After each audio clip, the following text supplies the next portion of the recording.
नमस्ते दोस्तों, आज हम बात करेंगे अमेरिका जाने का सपना भारी पड़ा, फर्जी एजेंट ने लूटे लाखों। अमेरिका जाने का सपना गुजरात के एक छोटे शहर में रहने वाले महेश पटेल ने कई सालों से अपने दिल में संभाल कर रखा था। महेश एक छोटी सी इलेक्ट्रॉनिक्स की दुकान चलाता था। उसकी पत्नी कविता घर संभालती थी। उनका बेटा निखिल अमेरिका में पढ़ाई करने का सपना देखता था। बेटी रिया अभी कॉलेज में पढ़ रही थी। परिवार की आर्थिक स्थिति बहुत मजबूत नहीं थी, लेकिन महेश का मानना था कि अगर निखिल अमेरिका चला गया तो उसका भविष्य बदल सकता है। उसने कई साल तक पैसे बचाए, कुछ रकम बैंक में भी, कुछ सोना पत्नी के लिए पास था और कुछ पैसे उसने रिश्तेदारों से उधार लिए थे। इसी बीच एक परिचित ने महेश को एक इमिग्रेशन एजेंट के बारे में बताया। परिचित ने कहा कि उसका नाम राकेश मल्होत्रा है। वह अमेरिका में रहता है। वह भारतीय परिवारों को वीज़ा और इमिग्रेशन की प्रक्रिया में मदद करता है। उसने कई लोगों को अमेरिका भेजा है। महेश ने पहली बार राकेश से वीडियो कॉल पर बात की। राकेश ने बहुत आत्मविश्वास से बातचीत की। उसने कहा कि निखिल के लिए अमेरिका में पढ़ाई के साथ काम का रास्ता भी बनाया जा सकता है। उसने यह भी कहा कि सही दस्तावेज होने पर आगे स्थायी निवास का रास्ता आसान हो सकता है। महेश को लगा कि शायद उसकी तलाश खत्म हो गई है। राकेश ने शुरुआत में बहुत कम रकम मांगी। उसने कहा कि यह सिर्फ फाइल खोलने और दस्तावेज तैयार करने का खर्च है। महेश ने पैसे भेज दिए। कुछ दिनों बाद राकेश ने कई दस्तावेज भेजे।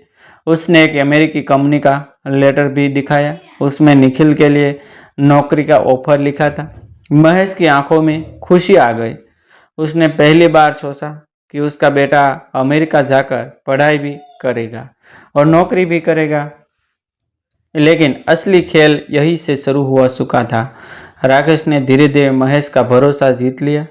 वह रोज़ फ़ोन नहीं करता था, लेकिन जब भी बात करता था तो बहुत भरोसे से करता था।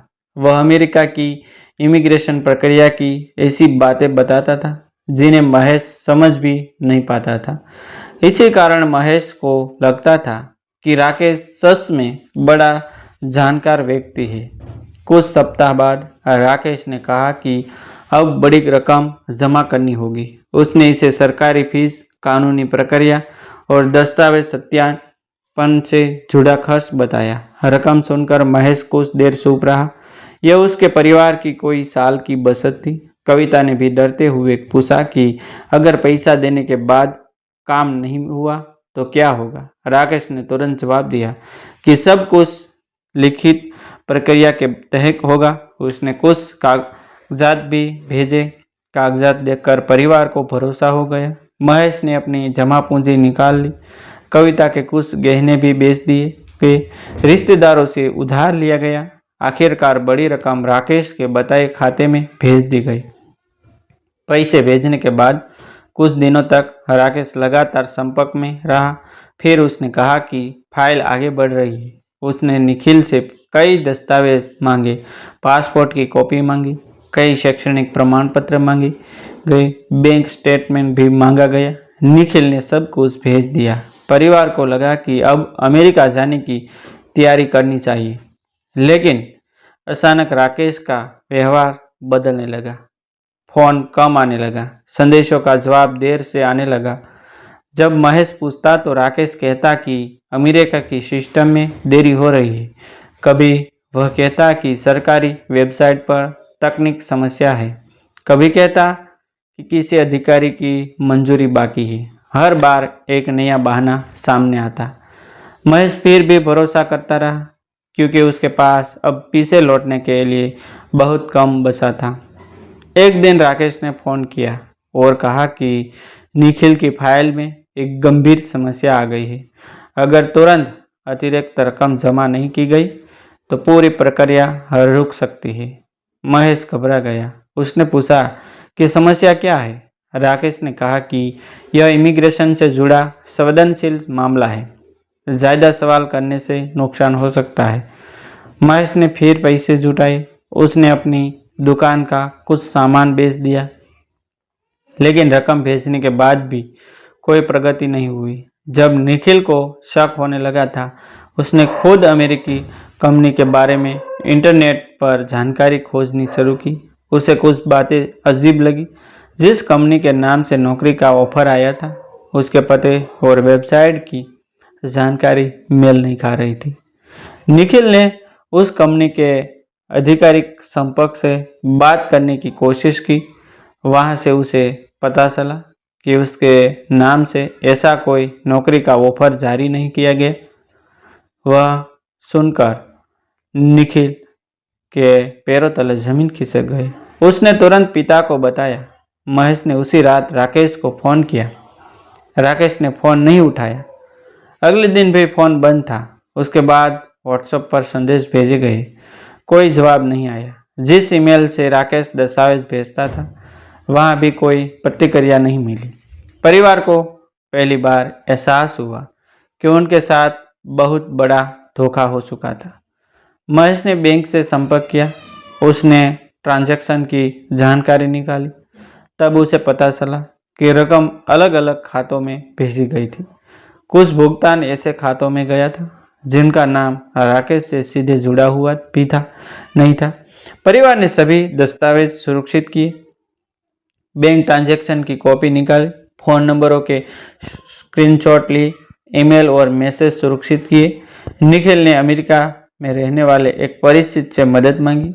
परिचित ने उन्हें समझाया कि किसी भी इमिग्रेशन एजेंट की बात पर आंख बंद करके भरोसा नहीं करना चाहिए। सरकारी फीस और आधिकारिक प्रक्रिया की जानकारी हमेशा संबंधित सरकारी स्रोत से जांचनी चाहिए। परिवार ने स्थानीय स्तर पर कानूनी सलाह लेने का फैसला किया। अब मामला सिर्फ पैसों का नहीं था। राकेश के पास निखिल के पासपोर्ट और निजी दस्तावेजों की कॉपियां भी थी। परिवार को डर था कि इन दस्तावेजों का गलत इस्तेमाल हो सकता है। महेश को सबसे ज़्यादा दुख इस बात का था कि उसने अपने बेटे का भविष्य बनाने के लिए जो पैसा जमा किया था, वही पैसा किसी दूसरे ने धोखे से ले लिया था। कविता बार बार यही कहती थी कि अगर उस दिन उन्होंने थोड़ा और जांच लिया होता तो शायद यह नुकसान नहीं होता। निखिल खुद को दोषी मान रहा था।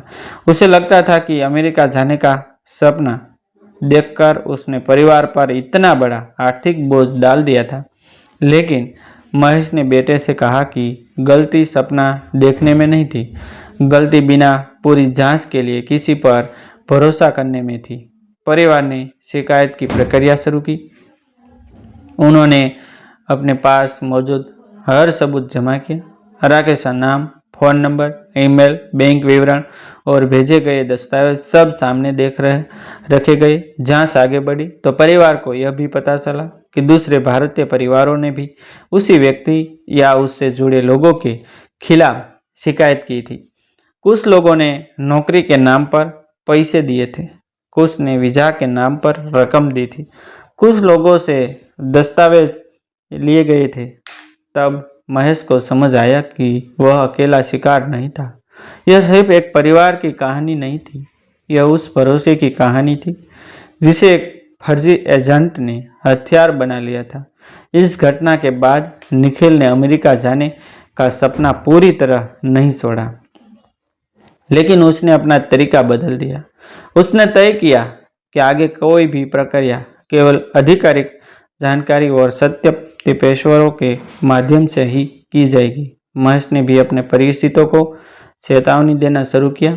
वह हर किसी से एक ही बात कहता था, विदेश जाने की जल्दी में कभी भी किसी एजेंट को अपनी पूरी जिंदगी की जमा पूंजी मत देना। पहले उसकी पहचान जांचो, कंपनी की जानकारी जांचो, फीस की आधिकारिक जानकारी देखो, लिखित रिकॉर्ड रखो और सबसे ज़रूरी बात, अगर कोई व्यक्ति पर पैदा करके तुरंत पैसा मांग रहा है तो रुक जाओ। उस रात महेश ने अपनी पुरानी दुकान के बाहर बैठकर बहुत देर तक सोचा। अमेरिका का सपना उसके परिवार के लिए खत्म नहीं हुआ था, लेकिन अब वह अपना सपना किसी एजेंट के भरोसे नहीं था। निखिल ने फिर से अपनी पढ़ाई शुरू की। रिया ने भी पिता से कहा कि परिवार को इस घटना से टूटना नहीं चाहिए।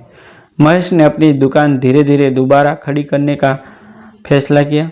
नुकसान बड़ा था, लेकिन परिवार ने एक बात सीख ली थी कि विदेश जाने का सपना गलत नहीं है। गलत है उस सपने के बदले किसी अनजान व्यक्ति को बिना जांचे अपना भरोसा और अपनी पूरी जमा पूंजी सौंप देना। राकेश का सच शाही अदालत और जांच में जिस रूप में सामने आई, महेश के परिवार के लिए यह घटना जिंदगी का सबसे बड़ा सबक बन चुकी थी। अब जब भी कोई उनके पास अमेरिका में नौकरी, वीज़ा या इमिग्रेशन का बड़ा दावा लेकर आता, वे सबसे पहले एक सवाल पूछते थे, इसकी आधिकारिक पुष्टि कहाँ है? क्योंकि उन्हें पता चल चुका था कि मीठी बातों पर भरोसा करना आसान है, लेकिन एक गलत भरोसा पूरे परिवार की वर्षों की मेहनत को कुछ ही दिनों में खत्म कर सकता है। डिस्क्लेमर: यह कहानी जागरूकता और मनोरंजन के उद्देश्य से प्रस्तुत की गई है। पात्रों के नाम और पहचान बदल दी गई है। किसी वास्तविक व्यक्ति या संस्था को बदनाम करने का उद्देश्य नहीं है। इमिग्रेशन संबंधी किसी भी प्रक्रिया में आधिकारिक स्रोत से जानकारी की पुष्टि अवश्य करें। थैंक यू दोस्तों, फिर मिलते हैं एक न्यू वीडियो के साथ, एक न्यू स्टोरी के साथ। तब तक बनी रहे हमारे चैनल के साथ। Thank you.